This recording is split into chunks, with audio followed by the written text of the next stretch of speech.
राजा, मला तुझ्या असणाऱ्या या हिमालयामध्ये मला तप करायचं, मला ध्यान अवस्थेमध्ये बसायचं, असं एक स्थान सांग की ज्या स्थानावरती कोणीच येणार नाही, त्या ठिकाणी फक्त फक्त मीच असलो पाहिजे. म्हणून भगवान परमात्मा हिमालयामध्ये तप करण्याकरता जातात. हिमालय त्यांच्याकरता एक सुंदर स्थान निर्माण करून देतात. त्या ठिकाणी भगवान परमात्मा बसतात आणि अनंत वर्षापर्यंत भगवान परमात्मा काय करतात, ध्यान धारणा करतात.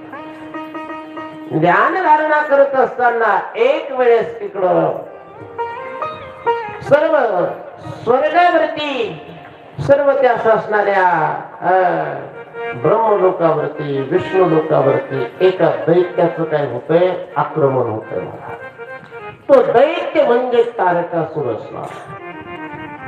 तो तारकासुर असणारा त्या ठिकाणी बलाढ्य असणारा वीर झाला. म्हणजे कसा म्हटले, त्या तारकासुराने 10,000 वर्षापर्यंत तप केलं आणि तप करून त्याने भगवान ब्रह्मदेवाला प्रसन्न करून घेतलं.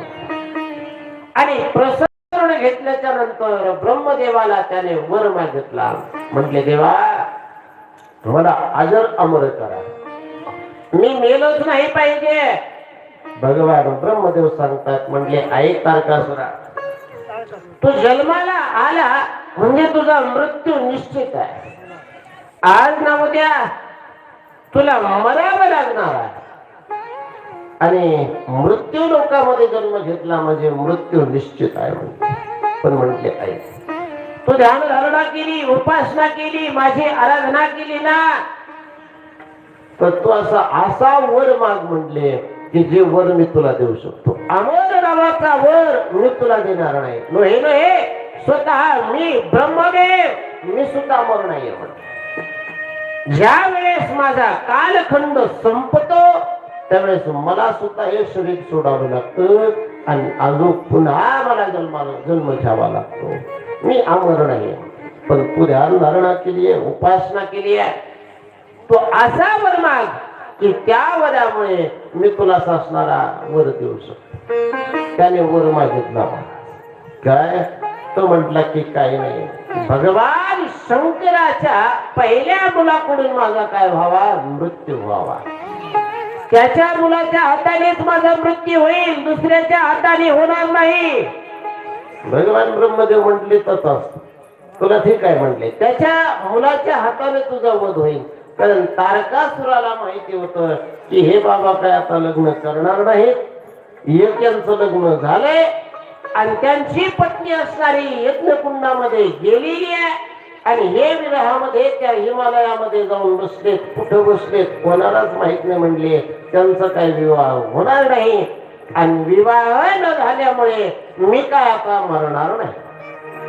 त्याला घमंड झाला. मला एवढा घमंड झाला, आता मी अमर झालो, आता मला मारणारा या जगतामध्ये कोणी नाही, मला जगतामध्ये कोणीच मारू शकत नाही.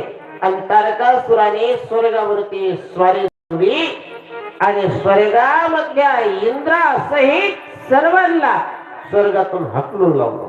चला म्हणले बाहेर व्हा, आता स्वर्गामध्ये माझं राज्य. तारकासुर त्या इंद्राच्या गादीवरती बसला. ऐरावतावरती बसून त्या साऱ्या स्वर्गामध्ये हिंडू लागला. जेवढ्या अप्सरा आहे ह्या सर्व त्या तारकासुराच्या सेवेमध्ये लागू लागल्या.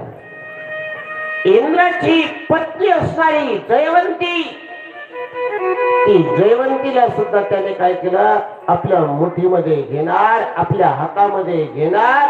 तेवढ्यात भगवान इंद्राने जयवंतीला घेतलं आणि ब्रह्मलोकामध्ये निघून गेले.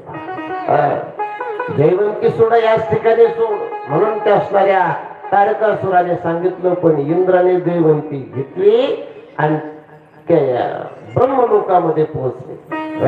ब्रह्मलोकामध्ये गेल्याच्या नंतर ब्रह्मदेवाला म्हणू लागले, देवा वाचवा म्हटले, आता त्राहिमाम त्राहिमाम आमच्यावरती दया करा. कारण जर तुम्ही जर आमच्यावरती दया केली नाही तर म्हटले